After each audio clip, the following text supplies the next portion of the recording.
السلام علیکم ورحمۃ اللہ وبرکاتہ۔ حضرات، بڑی ہی سعادت اور خوش بختی کی یہ بات ہے کہ ہم سب جس مجلس میں بیٹھے ہوئے ہیں، یہ مجلس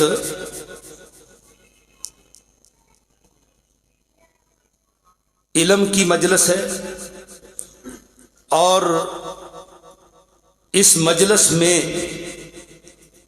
جہاں طلباء، اساتذہ اور علماء اور اسی طرح مختلف شعبوں سے تعلق رکھنے والے لوگ جمع ہیں، وہاں اس مجلس میں بہت سارے ناری مخلوق جنات بھی، اور اسی طرح صحیح حدیث کے مطابق اس مجلس میں اللہ کی رحمت کے فرشتے بھی، اور یہ مجلس در حقیقت اس دنیا کے اندر اللہ کے باغیچوں میں سے ایک باغیچہ ہے۔ اذا مررتم بریاض الجنت فارتعوا، نبی رحمت علیہ الصلوۃ والسلام نے فرمایا جب جنت کے باغیچوں سے تم گزرو نا تو کچھ کھا پی لیا کرو۔ پوچھا گیا جی ما ریاض الجنہ، جنت کے باغیچے کیا ہے دنیا کے اندر؟ آپ صلی اللہ علیہ وسلم نے فرمایا حلق و ذکر، علم کی مجلسیں، ذکر کی مجالس۔ اللہ اکبر۔ اور اس حدیث سے بھی یہ استدلال ہے جو جامع صحیح بخاری میں ہے، نبی پاک صلی اللہ علیہ وسلم فرماتے ہیں کہ 3 بندے جو ہماری مجلس میں آئے، علم کی مجلس میں، فرمایا ایک بندے کو آگے جگہ مل گئی، وہ آگے آ کر بیٹھ گیا، ایک کو پیچھے جگہ ملی، وہ پیچھے بیٹھ گیا، تیسرا بندہ وہ چلتا بنا، وہ مجلس میں آیا ہی نہیں۔ فرمایا جو آگے آ کر بیٹھ گیا ہے نا، وہ اتنا خوش نصیب انسان ہے۔ حدیث میں آیا کہ فآوى إلى الله فآواه الله إليه، کہ اس نے اللہ کی طرف جگہ پکڑی، اللہ نے اس کو اپنے قریب کر لیا۔ اللہ اکبر۔ دیکھ لو علمی مجالس کا کتنا بڑا ثواب اور کتنا بڑا درجہ اور کتنا بڑا مقام، کہ انسان جب ایسی مجالس میں آتا ہے نا تو اللہ کا قرب ملتا ہے۔ اور فرمایا جو دوسرا پیچھے بیٹھ گیا ہے، اللہ پاک نے اس پر بھی رحمت فرمائی اور اس کو معاف کر دیا۔ اور جو تیسرا بندہ جو چلتا بنا اور اس کو یہ مجلس اچھی نہیں لگی، فرمایا آرازا، اس نے اس مجلس سے اعراض نہیں کیا، وہ مجلس سے اعراض کر کے گیا تو آراز اللہ عنہ، اللہ نے کہا ہمیں تیری ضرورت نہیں ہے۔ یہ اتنی اعلیٰ مجالس ہے میرے بھائیوں۔ اور پھر یہ علم کی مجلسیں ہیں، اور وہ علم جو جس کا تعلق وحی الہی کے ساتھ ہے۔ دعویٰ تو سب کا ہے کہ ہم علم کی خدمت کر رہے ہیں، جو کالجوں یونیورسٹیوں میں پڑھا رہے ہیں، اسکولوں میں پڑھا رہے ہیں، وہ بھی دعویٰ کرتے ہیں ہم علم کی خدمت کر رہے ہیں۔ میرے بھائیوں، نبی پاک صلی اللہ علیہ وسلم کی حدیث ہے، آپ نے فرمایا نظر اللہ عمران سمع مقالتی، اللہ اس بندے کو تر و تازہ رکھے جس نے میری بات سنی اور پھر اس کو علی ظہر قلب یاد کیا اور پھر اس کو لوگوں تک پہنچایا جیسے اس نے ہم سے سنا۔ فرمایا اللہ اس بندے کو خوش و خرم رکھے، تر و تازہ رکھے، شاد آباد رکھے۔ یہ دعا کے مستحق ہیں، یہ دین کے طلباء ہیں جو ان مساجد میں، ان مدارس میں، ان چٹائیوں پہ بیٹھ کر، ان صفوں پہ بیٹھ کر علم وحی کو حاصل کرنے والے ہیں۔ اور حقیقت میں علم یہی علم ہے۔ امام شافعی رحمۃ اللہ علیہ فرمایا کرتے تھے کل العلوم سوى القرآن مشغلہ الا الحدیث والفقہ فی الدین، العلم ما کان فیہ قال حدثنا وما سوى ذلك وسواس الشیاطین۔ اللہ اکبر. وہ فرماتے تھے کہ قرآن حدیث تصدیق اور تکذیب تم نہیں کر سکتے. کیوں نہیں کر سکتے؟ اس لیے نہیں کر سکتے اس کی سند نہیں ہے. ان پہلی جو شریعتیں تھیں اس کی سند نہیں ہے، اور اس شریعت کی سند محفوظ ہے.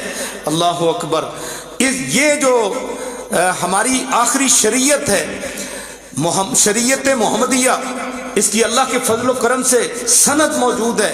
آپ محدثین کی جماعت کو دیکھیں، پارلیمنٹ کو دیکھیں، محدثین جنہوں نے یہ کتابیں مرتب کی ہیں، احادیث کا ذخیرہ انہوں نے اکٹھا کیا ہے. اللہ اکبر. پوری دنیا کا چکر لگا کے انہوں نے ان حدیثوں کو جمع کیا ہے. آپ ذرا ان سے پوچھئے، کسی بھی کتاب کو اٹھا لیجئے، امام بخاری رحمۃ اللہ علیہ، ان کے استاد امام احمد بن حنبل رحمہ اللہ، اور ان کے استاد امام شافعی رحمۃ اللہ علیہ، ان کے استاد امام مالک رحمۃ اللہ علیہ، علی ھذا القیاس اوپر چلتے جائیے رسول اکرم صلی اللہ علیہ وسلم تک. یہ ساری کی ساری سند محفوظ ہے.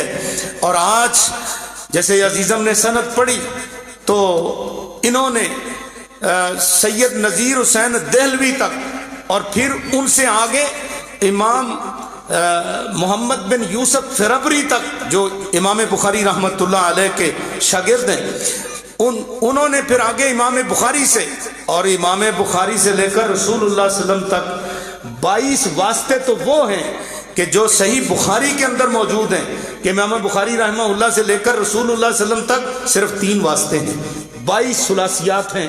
یہ مابہ الامتیاز اس کتاب کا اختصاص ہے.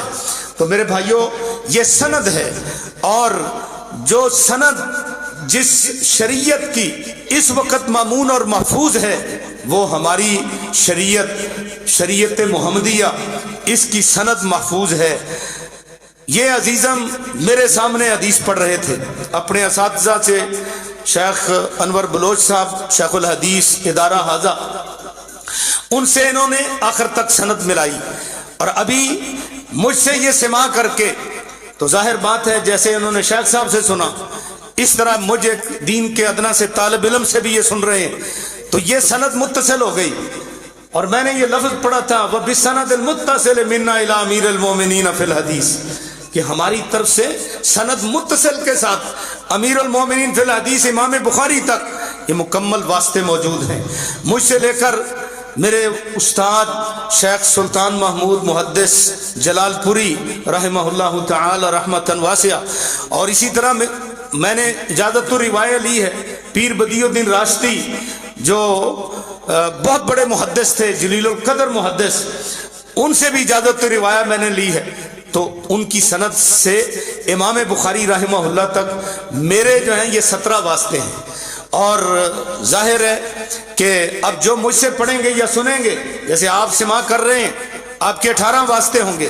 اب امام بخاری رحمۃ اللہ علیہ تک وہ جو ہے 3 واسطے مزید، امام بخاری علیہ الرحمہ سے لے کر رسول اکرم صلی اللہ علیہ وسلم تک 3 واسطے مزید لگا لیجئے، اور یہ 18 اور 3 21 واسطوں کے ساتھ یہ رسول اکرم صلی اللہ علیہ وسلم تک سند پہنچتی.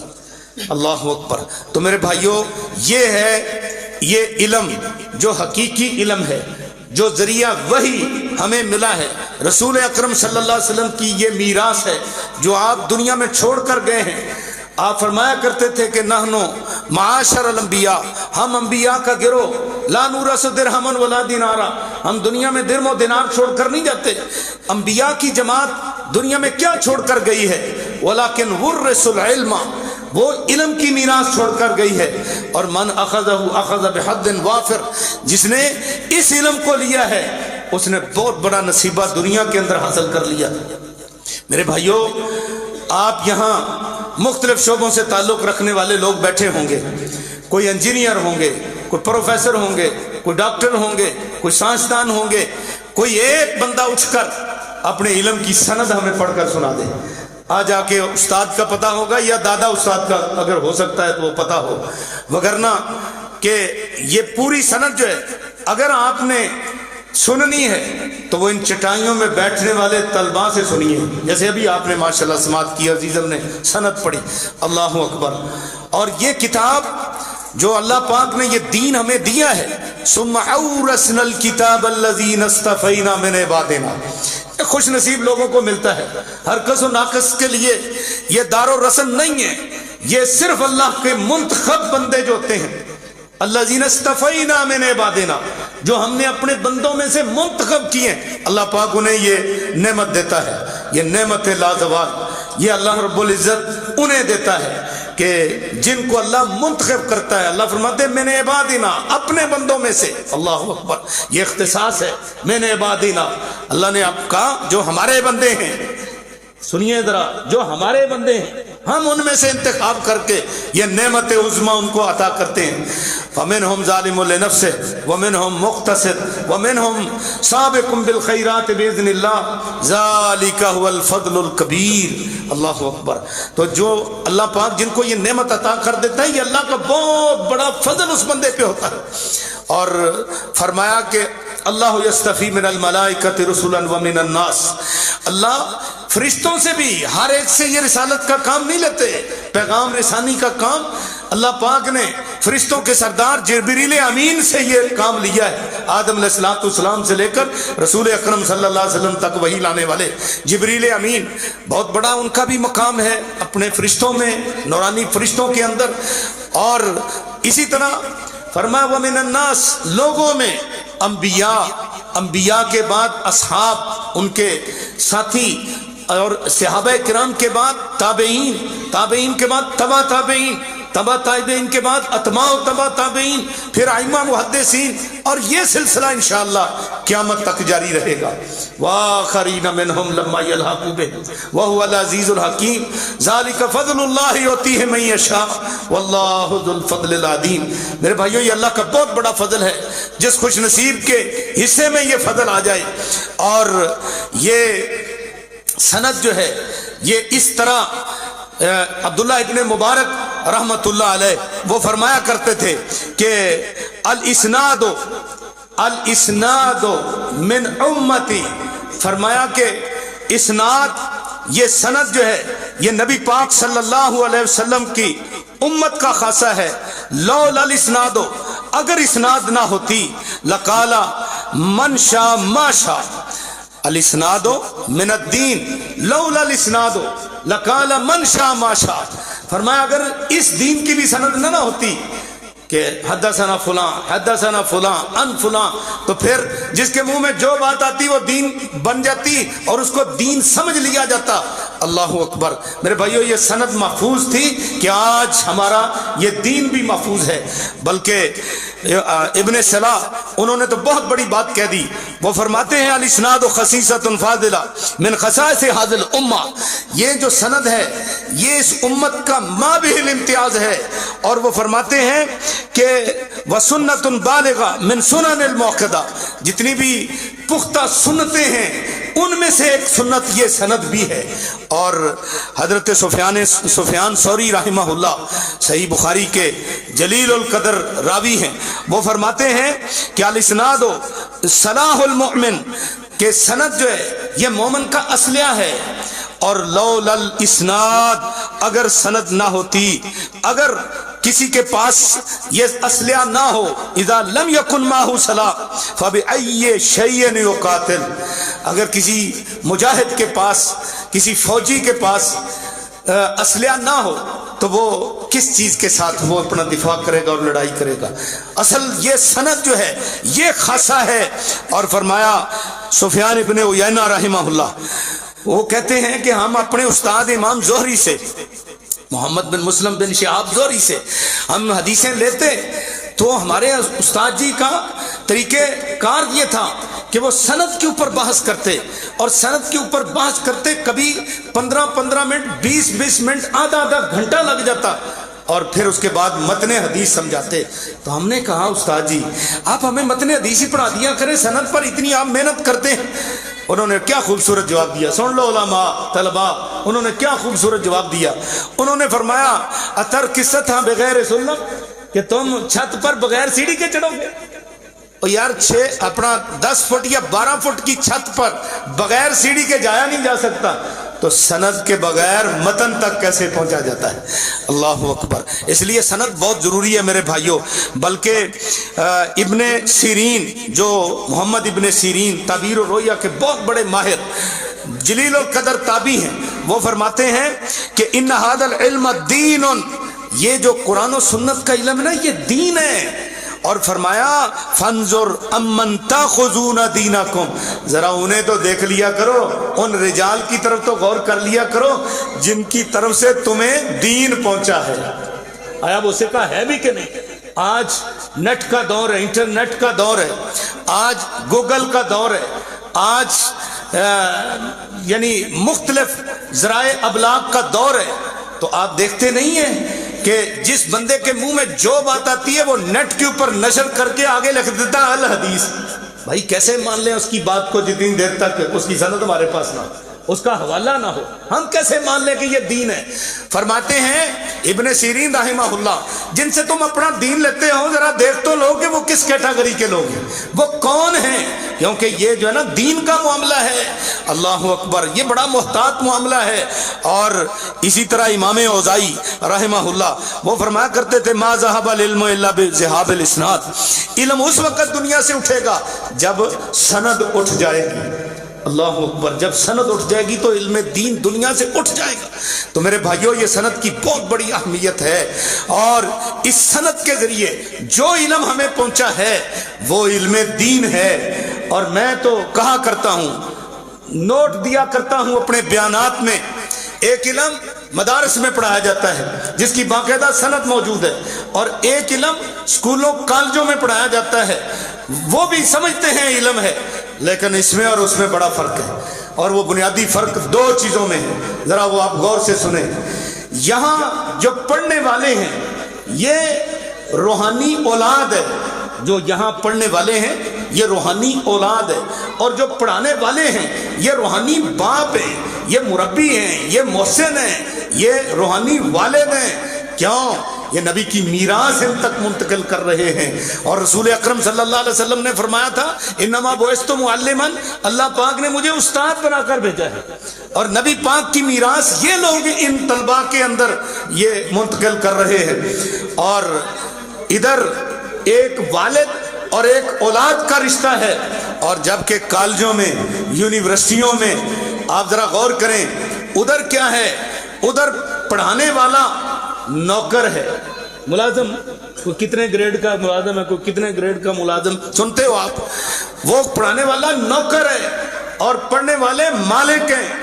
پڑھانے والا بیچارہ کھڑا ہو کر پڑھا رہا ہے، اور جو پڑھنے والے ہیں وہ قسم و قسم کی فرنیچر پہ بیٹھ کے، کرسیوں کے اوپر بیٹھ کر پڑھتے ہیں۔ ادھر اس علم کو پڑھانے کے کوئی چارجز نہیں ہیں، یعنی صدقہ جاریہ ہے، کوئی چارجز نہیں ہے، جبکہ اسکولوں اور کالجوں میں جو تعلیم ہے وہ اس کے بہت مہنگے مہنگے چارجز ہیں۔ میں ابھی دفتر میں بیٹھا تھا، وہاں لکھا ہوا تھا کہ تعلیم بھی فری ہے، کتب بھی فری ہیں، میڈیسن بھی فری ہیں، یونیفارم بھی فری ہیں، اور اسی طرح مستحق طلباء کے وظائف بھی ہیں۔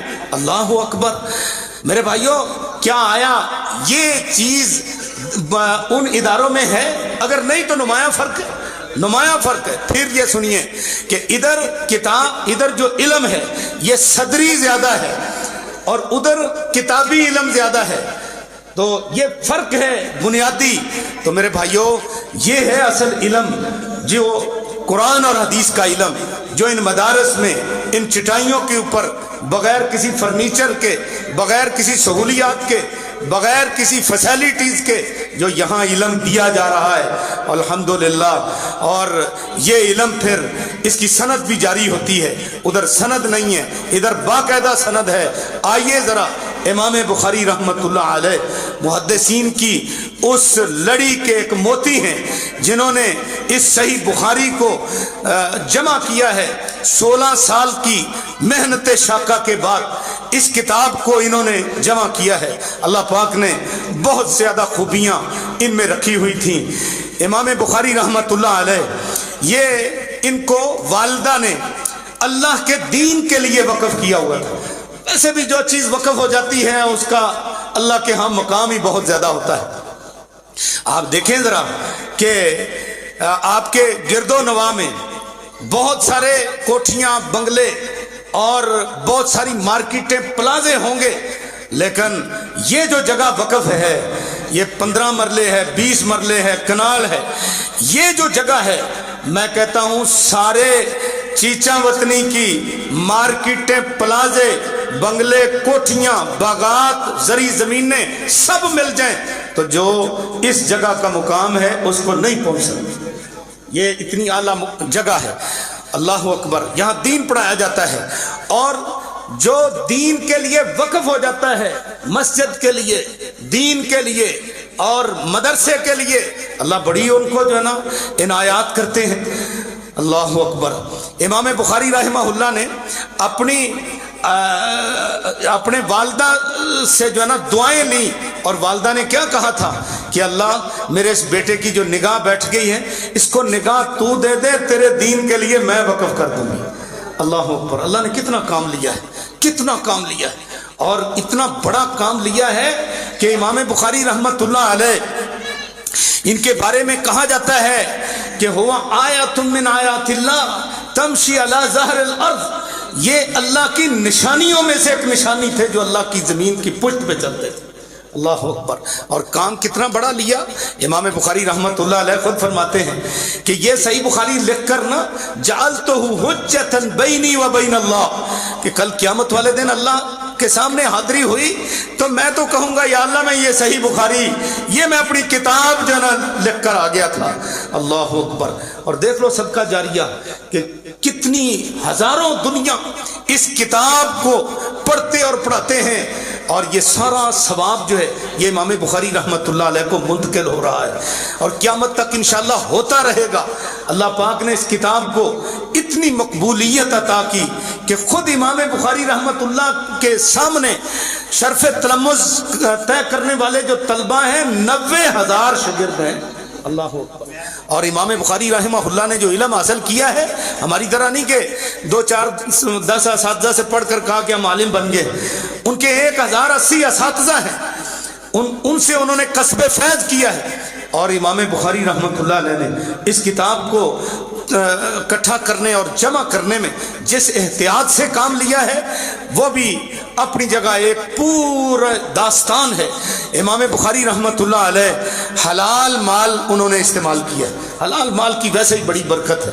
حلال مال اگر اولاد کو کھلایا جائے نا تو اولاد انشاءاللہ نیک ہی بنتی ہے، صدقہ جاریہ ہی بنتی ہے۔ آج ہمیں اس بات کا پاس نہیں ہے، ہمیں تو چاہیے، ہم تو چاہتے ہیں کہ بس انکم آنی چاہیے، حلال سے آئے یا حرام سے آئے۔ جیسے صحیح بخاری کی حدیث ہے کہ ایک دور آئے گا لوگوں پر، سیاتی الناس زمان، لوگوں پر ایک دور آئے گا، لا یبال المرء، کوئی بندہ جو ہے نا وہ پرواہ نہیں کرے گا کہ اس کے پاس رزق جو ہے وہ حلال طریقے سے آیا ہے یا حرام طریقے سے آیا ہے، جائز طریقے سے آیا یا ناجائز طریقے سے آیا ہے۔ آج یہی ساری دنیا کو حوث لگی ہوئی ہے کہ انکم ہونی چاہیے، اس کا ذریعہ کیا ہے اس میں نہیں پرکھیں گے۔ لیکن امام بخاری رحمت اللہ علیہ ان کے تو والد ہی بہت نیک تھے۔ کہتے ہیں ابو حفص کہ جب ہم آخری وقت میں ان کے والد کی عیادت کے لیے آئے تو ہم نے ان سے سنا، ان کے والد سے جن کا آخری وقت تھا، وہ فرماتے ہیں میں نہیں جانتا اپنی میراث کے اندر کہ ایک شبہ، ایک درم بھی شبے کا ہو، حرام کی تو بڑی دور کی بات، ایک شبے کا ایک درم بھی ہو۔ اللہ اکبر، اس قدر حلال کمائی۔ اور امام بخاری رحمت اللہ علیہ کے اپنے واقعات، اللہ اکبر، ان کے بھی تجارت پر مال تھا تو ایک مرتبہ سودا آیا، سامان آیا، اور کسٹمر بھی آ گئے اور وپاری آ گئے، ریٹ لگنے شروع ہو گئے۔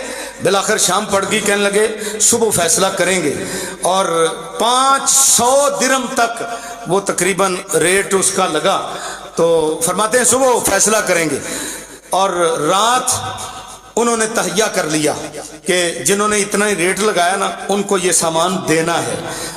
رات تہیہ کر لیا، اللہ سے دعا بھی کی، خیر و برکت کی۔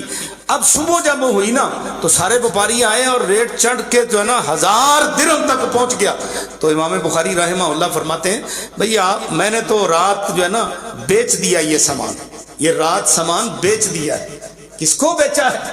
فرمایا جس نے 500 درہم لگائے تھے میں نے ان کو دے دیا۔ اللہ، حالانکہ بتایا نہیں تھا، لیکن دیکھ لو انما الاعمال بالنیات، سبحان اللہ۔ تو ایسے احتیاط امام بخاری رحمۃ اللہ علیہ کرتے رہے، حدیث کے اخذ میں بھی بڑی احتیاط، اللہ اکبر۔ تو اللہ تعالیٰ نے برکت بڑی دی، کتنی برکت دی کہ آپ ذرا دیکھیے، اس کتاب میں امام بخاری رحمۃ اللہ علیہ کو جو پذیرائی ملی کہ اللہ کے نبی صلی اللہ علیہ وسلم نے اس کتاب کو اپنی کتاب کہا ہے، وہ کیسے کہ ابو زید محدث، اور محدث کا خواب جو ہے وہ بھی مبشرات نبوت میں سے، صحیح حدیث ہے رسول اللہ صلی اللہ علیہ وسلم کی، فرمایا کہ نبوت تو ختم ہو گئی، ان الرسالۃ والنبوۃ قد انقطعت، رسالت اور نبوت تو ختم ہو گئی، مبشرات باقی ہیں۔ صحابہ پوچھتے ہیں اللہ کے رسول وہ کیا ہے؟ فرمایا نیک آدمی کا خواب۔ اب ابو زید محدث وہ کہتے ہیں بیت اللہ کا طواف کر کے مقام ابراہیم اور حجر اسود کے درمیان بیت اللہ کے سامنے میں لیٹا ہوا تھا، تو مجھے نبی صلی اللہ علیہ وسلم کی زیارت ہوئی، اور آپ صلی اللہ علیہ وسلم نے فرمایا ابو زید کب تک شافعی کی کتابوں کا درس دو گے، میری کتاب کیوں نہیں پڑھتے؟ اللہ اکبر۔ اللہ کے رسول آپ کی کتاب کون سی ہے؟ فرمایا محمد بن اسماعیل کی جامع صحیح میری کتاب ہے۔ اللہ اکبر۔ یہ دیکھو کتنی بڑی پذیرائی اس کتاب کو ملی۔ اور پھر امام بخاری رحمۃ اللہ علیہ نے اس کتاب کو اپنے استاد کی خواہش پہ لکھا ہے۔ آج تو اساتذہ کے حکم کی بھی عدولی ہوتی ہے نا، معاف کرنا طلبہ، اساتذہ کے حکم کی عدولی، بلکہ استاد کوئی حکم کرے تو ہم جو ہے نا کئی بار سننے کے بعد جو ہے نا ایک مرتبہ کہتے ہیں جی، اور اکثر کہتے ہیں کہ اللہ کرے جھوٹی ہو جائے، مجھے نہ ہی یہ کام استاد کوئی کہیں۔ دیکھیے ذرا حدیث پڑھا رہے اسحاق بن راہویہ امام بخاری رحمۃ اللہ علیہ کے استاد، اور وہ فرماتے ہیں کاش کوئی بندہ، اللہ کا بندہ، نبی صلی اللہ علیہ وسلم کی صحیح احادیث کا مجموعہ جمع کر دے۔ امام بخاری رحمۃ اللہ علیہ فرماتے ہیں فوقع فی قلبی، یہ بات میرے دل میں بیٹھ گئی کہ یہ کام میں ہی کروں گا۔ اللہ اکبر۔ تو پھر ان کو خواب بھی آ گئی۔ خواب کیا آئی؟ امام بخاری رحمۃ اللہ علیہ وراق بخاری کہتے ہیں، امام بخاری رحمۃ اللہ علیہ فرماتے ہیں کہ میں نے نبی پاک صلی اللہ علیہ وسلم کو خواب میں دیکھا۔ اللہ اکبر۔ اور یہ تو آپ جانتے ہیں نبی پاک صلی اللہ علیہ وسلم کی حدیث ہے، من رآنی فی المنام فقد رآنی، جس نے مجھے خواب میں دیکھ لیا اس نے مجھے ہی دیکھا ہے۔ کیوں؟ ان الشیطان لا یتمثل بی، شیطان میری شکل نہیں بن سکتا۔ تو امام بخاری رحمۃ اللہ علیہ فرماتے ہیں کہ میں نے نبی پاک صلی اللہ علیہ وسلم کو خواب میں دیکھا۔ کس طرح؟ آپ تشریف فرما ہے اور آپ بیٹھے ہوئے ہیں، میرے ہاتھ میں پنکھا ہے، بیدی مروحہ، میرے ہاتھ میں پنکھا ہے، اور میں نبی صلی اللہ علیہ وسلم کو ہوا دے رہا ہوں۔ اللہ اکبر۔ اذب بہی انہا، میں اس پنکھے سے نبی پاک صلی اللہ علیہ وسلم کو ہوا بھی دے رہا ہوں، آپ سے مکھیاں بھی اڑا رہا ہوں۔ اللہ اکبر۔ میں نے یہ خواب جب اپنے بعض اساتذہ معبرین کے سامنے رکھی تو انہوں نے اس کی تعبیر یہ کی کہ آپ رسول اللہ صلی اللہ علیہ وسلم کی حدیث سے کذب کو دور کرو گے، جھوٹ کو دور کرو گے۔ اللہ اکبر۔ کہتے ہیں بس پھر تو یہ جو نا پہلے ہی میرا ارادہ بن چکا تھا، اب اس میں تائید بھی ہو گئی، تو میں اس کام کے لیے ہماتن گوش ہو کر میں لگ گیا اس کام کرنے کے لیے، صحیح بخاری کو جمع کرنے کے لیے۔ پھر صورتحال یہ تھی کہ امام بخاری کا حافظہ تو ویسے ہی بہت زیادہ تھا، بلکہ ان کے استاد بیکندی رحمہ اللہ وہ فرماتے ہیں ایک ان کو زائر ملنے کے لیے آیا، کہتے ہیں کہ تھوڑی دیر پہلے آتے تو میں آپ کو ایک ایسا بچہ دکھاتا جس کو 70,000 حدیثیں یاد ہیں۔ اللہ، چھوٹی سی عمر 70,000 حدیثیں۔ اور خود امام بخاری رحمہ اللہ فرماتے ہیں کہ الہم تو حفظ الحدیث وانا فی الکتاب، میں ابھی چھوٹے بچوں میں تختیاں لکھنے والوں میں تھا تو مجھے اللہ پاک نے الہام کر دیا تھا حدیث کے حفظ اور یاد کرنے کا۔ امام بخاری رحمہ اللہ کو بہت ساری روایات یاد تھیں، بعض نے 6 لاکھ تک کہا ہے، بعض نے کہا 6 لاکھ سے 2 لاکھ صحیح حدیث یاد تھی، بعض نے کہا کہ 1 لاکھ صحیح حدیث سے امام بخاری رحمہ اللہ نے 7,275 روایتیں اس صحیح بخاری کی زینت بنائی ہے۔ اور پھر امام بخاری رحمۃ اللہ علیہ وہ کہتے ہیں جب میں کوئی حدیث اس کتاب کی زینت بناتا نا تو طریقہ میرا کار یہ تھا کہ میں پہلے غسل کرتا، طالب علموں سن لو جو بغیر وضو کے آپ ترجمے کی کلاس میں بیٹھ جاتے ہو، قرآن کی کلاس میں بیٹھ جاتے ہو، حدیث کی کلاس میں بیٹھ جاتے ہو۔ امام بخاری رحمۃ اللہ علیہ فرماتے ہیں میں حدیث لکھنی ہوتی اپنی کتاب میں تو پہلے غسل کرتا، اور غسل کر کے پھر میں 2 رکعتیں پڑھتا، اور 2 رکعتوں میں پھر میں استخارہ کرتا۔ جتنی دیر تک مجھے خود یقین نہیں ہوتا تھا اتنی دیر تک میں صحیح بخاری کی زینت نہیں بناتا تھا اسی روایت کو۔ اتنے احتیاط سے صحیح بخاری انہوں نے جمع کی ہے۔ اللہ اکبر۔ امام بخاری رحمۃ اللہ علیہ کو اللہ پاک نے بہت بڑا اعزاز دیا ہے، اور ان کے اساتذہ کے ریمارکس اگر میں آپ کو بتانا شروع کر دوں، وقت جو ہے نا بیت جائے، کہ بعض اساتذہ جیسا کہ عبداللہ ابن حمام، انہوں نے تو بڑی بات کہہ دی۔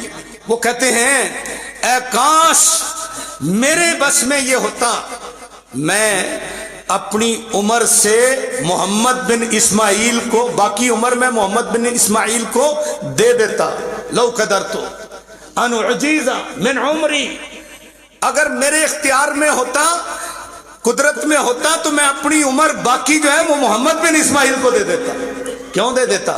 اس لیے کہ لأن موتی موت رجل واحد، میرے ایک بندے کا فوت ہو جانا تو ایک بندے کا فوت ہو جانا ہے، اور محمد بن اسماعیل جیسے محدث کا دنیا سے چلے جانا وہ تو علم کی موت ہے۔ اللہ اکبر۔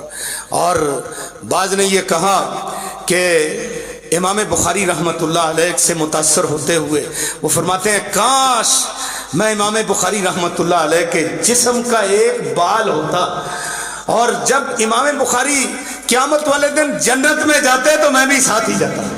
اللہ اکبر۔ یہاں تک کہنے والوں نے کہا کہ جس حدیث کو امام بخاری رحمۃ اللہ علیہ نہیں جانتے فلیس بحدیث، وہ حدیث ہی نہیں ہے۔ اللہ اکبر۔ اس قدر امام بخاری رحمۃ اللہ علیہ کو اللہ نے مقام دیا، اور پھر جو کتاب انہوں نے ترتیب دی، اس کتاب کا نام وہ بڑا عالی شان نام ہے۔ ہم تو صرف صحیح بخاری کے حوالے سے جانتے ہیں اس کو، بڑا عالی شان نام ہے۔ وہ فرماتے ہیں جو امام بخاری رحمۃ اللہ علیہ نے نام لکھا ہے، حافظ ابن حجر نے مقدمہ میں بھی لکھا ہے، اور اسی طرح حافظ ابن صلاح نے مقدمہ میں لکھا ہے کہ اس کا نام الجامع الصحیح المسند من حدیث رسول اللہ و سننہ و ایامہ، یا الجامع الصحیح المسند المختصر من حدیث رسول اللہ و سننہ و ایامہ۔ اور جو حافظ ابن صلاح نے لکھا ہے وہ اس طرح لکھا ہے الجامع المسند الصحیح المختصر من امور رسول اللہ و سننہ و ایامہ۔ یہ اس کا اتنا بڑا نام ہے، اور اتنا بڑے نام کی جامعیت یہ یا طلباء کو پتا ہے یا اساتذہ جانتے ہیں، عوام الناس کو نہیں پتا کہ اتنا لمبا نام کیوں ہے۔ امام بخاری رحمہ اللہ نے اس کتاب کو میزان بنایا ہے، اور اس کتاب کو امام بخاری رحمۃ اللہ علیہ نے حجہ بنایا ہے، اور بس یہی کچھ اعمال ایسے ہونے چاہیے بندے کے پاس کہ اور کچھ نہیں تو قیامت والے دن بندہ وہ عمل تو پیش کر کے اللہ سے اور اپنا حساب کتاب بے باک کروا دے۔ اللہ اکبر۔ ایسے عمل ہونے چاہیے۔ اور جیسے وہ 3 غار والوں کے پاس انہوں نے کہا کہ اب تو پھنس گئے، یہی موت آئے گی، تو پھر انہوں نے سوچا کہ یہاں سے نجات دلانے والی چیز کون سی ہے؟ یارو وہ کوئی ایسا عمل زندگی بھر میں تم نے کوئی ایسا عمل کیا ہے جو خالصتاً اللہ کی رضا کے لیے تھا، اس کو یاد کرو، اس کے حوالے سے اللہ سے دعا کرو، اللہ پاک جو ہے وہ ہمیں نجات دے گا۔ پھر انہوں نے اپنی اپنی نیکیوں کا اللہ کو واسطہ دیا، نیک اعمال کا واسطہ دیا جا سکتا ہے، اللہ پاک نے ان کو اس مشکل سے نکال دیا۔ میرے بھائیوں، امام بخاری رحمۃ اللہ علیہ نے اس کتاب کو لکھ کر جو ہے نا اس کتاب کو حجہ بنایا ہے اپنی کامیابی کے لیے، اور اس کو میزان قرار دیا ہے۔ اور آخری جو باب ہے یہ بھی وزن اعمال کا قائم کر کے یہ کہا ہے کہ میری کتاب جو ہے یہ میزان ہے باقی احادیث اور کتب کے لیے۔ بلکہ محدثین لکھتے ہیں کہ اگر کوئی روایت ایسی جو صحیح بخاری کے اندر آئی اور اس کے مفہوم مد مقابل دوسری کوئی روایت آ جاتی ہے تو کوئی تطبیق کی یا موافقت کی صورت ملتی ہے تو فبہا، وگرنہ بخاری کی روایت کو ترجیح ہوگی، اس لیے کہ یہ میزان ہے۔ اور امام بخاری رحمۃ اللہ علیہ نے بدء الوحی سے اپنی کتاب کا آغاز کیا ہے اور وزن اعمال پر اس کو ختم کیا ہے۔ بدء الوحی سے آغاز اس لیے کیا ہے کہ وحی یہ پورے دین کے لیے اصل الاصول ہے. اگر وہی ثابت ہے تو پورا دین ثابت ہے، اور اگر وہی ثابت نہیں ہے، وہی مشکوک ہو گئی تو پورا دین ہی مشکوک ہو گیا. وہی سے آغاز کیا، پھر انما الاعمال بالنیات سے کتاب کا آغاز کیا. اس حدیث کو پہلے لائے، انما الاعمال بالنیات، عملوں کا دار و مدار نیتوں پر. اور آخری حدیث لائے ہیں، بلکہ آخری کتاب لائے ہیں، کتاب التوحید. اب دیکھیے، انما الاعمال بالنیات میں بھی اخلاص ہے اور کتاب التوحید میں بھی اخلاص ہے، اور پھر آخری جو حدیث لائے ہیں اس میں بھی اخلاص ہے. تو اس لحاظ سے امام بخاری رحمۃ اللہ علیہ نے اپنی کتاب کا آغاز بھی اخلاص سے کیا ہے، اختتام بھی اخلاص سے. آغاز بھی توحید سے ہے اور اختتام بھی توحید پر. اور یہ بتایا ہے کہ من کانا آخر کلام ہی لا الہ الا اللہ دخل الجنہ، کہ جس کی آخری گفتگو اخلاص اور کلمہ توحید پر ہو گئی تو دخل الجنہ، وہ بندہ جنتی ہے. تو امام بخاری رحمۃ اللہ علیہ کے دور میں بڑے بڑے فتنے تھے. ان فتنوں میں سے ایک فتنہ یہ تھا کہ یہ جو قرآن مجید ہے نا، یہ اللہ رب العزت کی یہ فتنہ جو تھا، یہ اللہ رب العزت کی مخلوق ہے جس طرح کے دیگر مخلوقات ہیں. اور یہ معتزلیوں نے، جہمیوں نے یہ بہت بڑا فتنہ کھڑا کیا ہوا تھا. اور اس وقت کے سرکاری درباری سارے لوگ وہ ایک طرف تھے.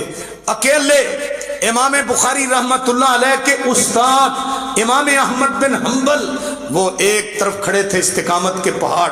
وہ کیا کہہ رہے تھے؟ آتونی من کتاب اللہ و سنت نبی حتی اقول بہ، اللہ کے رسول کی سنت سے یا کتاب اللہ سے کوئی دلیل پیش کر دو، پھر تو میں قائل ہو جاؤں گا. ادروائز میں یہ نہیں قائل ہوں گا کہ قرآن اللہ کی مخلوق ہے، بلکہ قرآن اللہ کی صفت ہے، اللہ کی کلام ہے.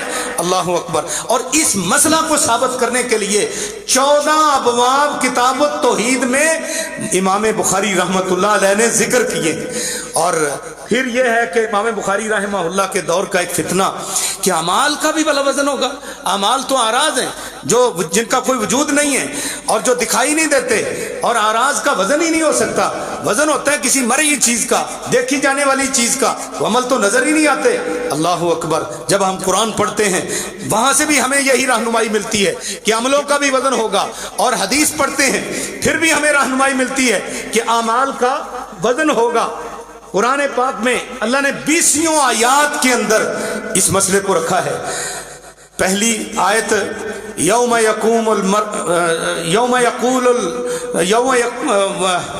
کیسے آتا ہے قرآن مجید میں کہ وَيَقُولُ الْكَافِرُ يَا لَيْتَنِي كُنْتُ تُرَابًا. اور اس سے پیچھے کیا ہے؟ اس سے پیچھے یہ ہے کہ ہر بندہ اپنی کمائی کو وہاں دیکھے گا. يَنظُرُ الْمَرْءُ ما قدم.